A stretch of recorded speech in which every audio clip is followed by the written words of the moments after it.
हाय। तो आज जिस बात पे मैं बात करना चाहती हूँ वो है my relationship with my parents. तो द थिंग इज कि the relationship with my parents that I have it has like changed tremendously. कहाँ से मैंने स्टार्ट किया था, फिर क्या फेज आया, अभी क्या फेज है, बहुत एक वेरिएशन है। And I could just never imagine कि इस तरीके से चीज़ें बदलेंगी, इस तरीके से इतना सब कुछ लाइफ में होगा। But I would say thankfully ये सब हुआ and everything happened for some higher good. This is what all I feel. So the thing is कि मैं ना बचपन से बहुत अपने पेरेंट्स से डरती थी। मतलब I was scared of them and of course they were strict. They have their own reasons to be strict. Not that कि मैं शैतान बच्ची थी इसलिए स्ट्रिक्ट, बट उनके जो बचपन के एक्सपीरियंसेस थे उनसे उन्होंने वो चीज़ सीखी and that's why they were strict. तो and I was the eldest daughter, मतलब I was the eldest child, eldest daughter, whatever. तो मैं एक इस तरीके के एटमॉस्फेयर में रही जहाँ पर आई वॉज द वन जिस पे स्ट्रिक्टनेस थी। आई वॉज द वन जिसको एक मतलब काफ़ी परफेक्ट होना था। आई वॉज द वन जो बहुत ज़्यादा एक्सपेक्टेशंस, जिससे बहुत ज़्यादा एक्सपेक्टेशंस की जाती थी। तो मैं अपने पेरेंट्स से बहुत ज़्यादा डरती थी, लाइक काफ़ी ज़्यादा डरती थी। सुपरफिशियल लेवल पे वो डर नहीं दिखता था। मैं बात करती थी, हंसी मजाक भी होता था, पर डीप डाउन वो डर था और मुझे वो पता नहीं चला क्योंकि मैं उस डर को नाम देती थी रिस्पेक्ट का, मैं उस डर को नाम देती थी प्यार का, मैं उस डर को नाम देती थी कि हाँ they've done so much for me. तो इस तरीके से मैं मतलब उस चीज़ को बोलती थी। पर then come this phase of UPSC. जब यूपीएससी में मेरा सिलेक्शन नहीं हुआ and then I was like mentally very disturbed. मैं एग्जाम को छोड़ना चाहती थी but they were not happy with this thing, they were not okay with this thing. फिर और भी कुछ कुछ चीज़ें लाइफ में हुई उस वजह से। That was the first, like that was the first instance जब मैंने मतलब अपने पेरेंट्स के मतलब कुछ मना करने पे भी कोई चीज़ की, जब मैंने उनके अगेंस्ट अपने लिए कोई बात रखी, जब मैंने उनके अगेंस्ट एक स्टैंड लिया। And then things started coming to the surface कि द थिंग इज कि मैं अपने पेरेंट्स से बहुत ज़्यादा डरती हूँ। बहुत सारी बातें करने में मुझे बहुत डर लगता था। कॉन्वर्सेशंस बहुत अगली हो जाती थी। और फिर उन कॉन्वर्सेशंस के मैं बाद बहुत डर भी जाती थी। कई बातें मैं अपनी बोल ही नहीं पाती थी उन लोगों को। तो पर मुझे ये समझ आया कि यार अगर मैंने नहीं बोला तो मतलब मैं अपनी लाइफ क्या मतलब बिल्कुल ऐसे सेक्रीफाइस कर लूँ, सब कुछ उन लोगों के हिसाब से करूँ और अपने आप इतना गंदा गंदा फील करती रहूँ। तो फिर मैंने कोशिश की कि मैं जो चीज़ बोलना चाह रही हूँ मैं वो बोलूँ, या इससे भी पहले मैंने कोशिश की मैं जो करना चाहती हूँ मैं वो करूँ। तो मैंने किया, पर उनको भी बताना ज़रूरी था क्योंकि मैं ऐसा नहीं करना चाहती थी कि अब भाई आप लोग you just do whatever you want and I will do things on my own. तो मैंने उनसे भी कॉन्वर्सेशन किया। कई बार जो कॉन्वर्सेशंस थे वो बहुत अगली हो जाते थे, पर फिर मुझे धीरे धीरे रियलाइज़ हुआ कि अगर मैं पोलाइट रहूँगी डिस्पाइट डिस्पाइट इवन अगर वो मुझे प्रोवोक कर रहे हैं तो भी अगर मैं पोलाइट रहूंगी तो they will also remain polite. तो मैंने कोशिश की कि चाहे कुछ भी हो मैं अपनी आवाज़ को ऊंचा नहीं करूंगी। तो मैं पोलाइट रही। जब मैं पोलाइट रही तो वो भी फिर उनको भी ज़्यादा मौका नहीं मिला अपनी आवाज़ तेज़ करने का, तो एक कॉन्वर्सेशन हो पाया। एंड कई बार काफ़ी ज़्यादा मतलब उन लोगों ने मुझे डराया, डाँटा। कई बार मुझे बहुत सारी चीज़ें डिसरिस्पेक्टफुल भी लगी। बट आज एक ऐसी स्टेज आ गई है जहाँ पर मेरा मेरे पेरेंट्स से डरना बहुत कम हो गया है। सो आई एम नॉट बहुत ज़्यादा scared of them. I am not.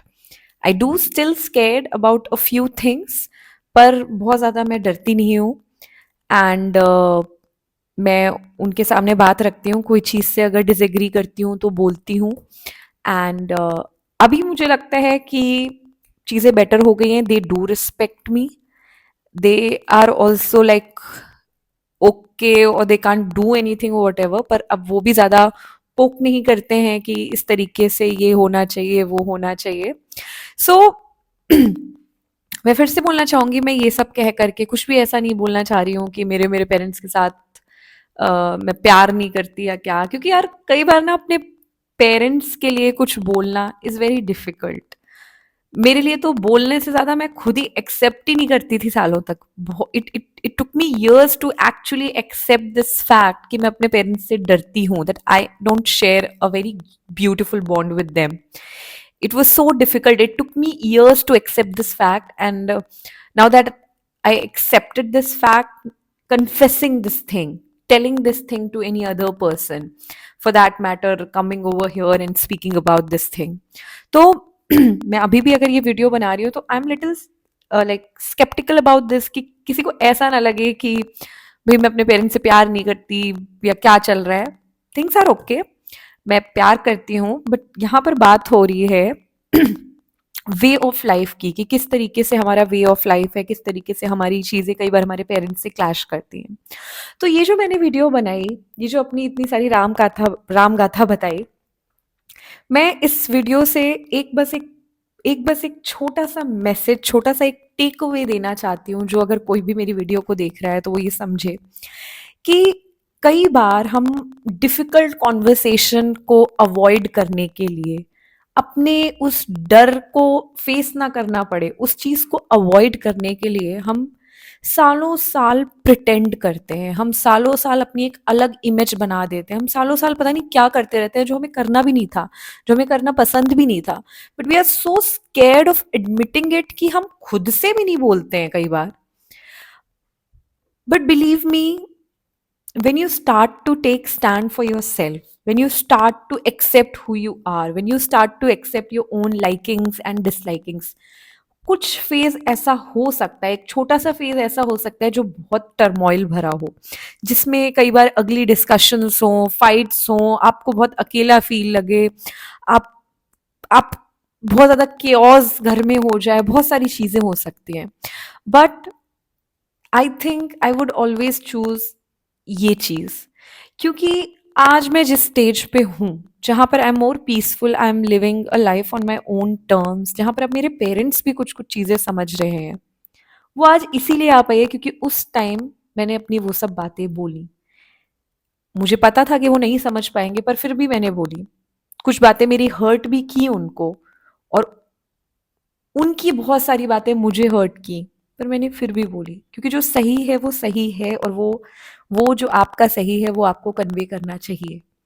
तो आई डोंट नो कितने बच्चे ऐसे होते हैं जो अपने पेरेंट्स से डरते हैं, जो जिनके पेरेंट्स बहुत स्ट्रिक्ट होते हैं।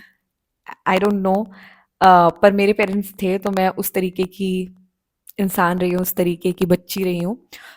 सो अगर आप भी उस तरीके के इंसान हो ना, कि आप अपने पेरेंट्स से बहुत डरते हो, रिस्पेक्ट करते हो, भगवान मानते हो, एंड बहुत एक्सपेक्टेशंस का प्रेशर लेते हो, बहुत ऐसा फील करते हो कि you want to do a lot of things for your parents, but then you also feel this burden somewhere here. I am not saying कि पेरेंट्स के लिए कुछ करना नहीं चाहिए, ये नहीं करना चाहिए, वो नहीं करना चाहिए, सब करो, बट अगर वो सोचते सोचते it is like creating a lot of pressure here in your head, आपका दिल बहुत भारी है, आपको डर लगता है, कई बार आपको ऐसा भी लगता है कि मुझे कोई समझता नहीं है, इस तरीके का अगर आप फील कर रहे हो, तो एक बार क्वेश्चन करो, are you doing this because you actually love your parents, or because you love that thing, or you are doing just because you are scared of your parents? You are just doing it क्योंकि आप expectation के pressure के अंदर दबे हुए हो। अपने parents के सामने अपने लिए स्टैंड लेना इतना इजी नहीं होता है, इट इज़ डिफ़िकल्ट, पर it has a good outcome. और ऐसा नहीं होगा कि एक बार अगर आप अपने पेरेंट्स के अगेंस्ट कोई स्टैंड लेने लगे, या कभी आपके अपने पेरेंट्स से कुछ बहस हो गई, कुछ फाइट हो गई, तो चीज़ें कभी बेहतर नहीं होंगी। धीरे धीरे चीज़ें सही हो जाती हैं, धीरे धीरे आप फिर से वो चीज़ें करना चाहोगे, आप अपने पेरेंट्स को प्राउड भी फील कराना चाहोगे, आप अपने पेरेंट्स को फिर से अच्छा फील कराना चाहोगे, फिर से आप उनके लिए चीज़ें करना चाहोगे, आप रिस्पेक्ट करोगे उनकी, पर अपनी कॉस्ट पे नहीं। तो ओवरऑल जो बात है इस वीडियो की वो यही है कि love your parents, respect them, do listen to them, but not at your own cost. Make yourself also happy. Take stand for yourself also. Accept who you are and tell them who you are.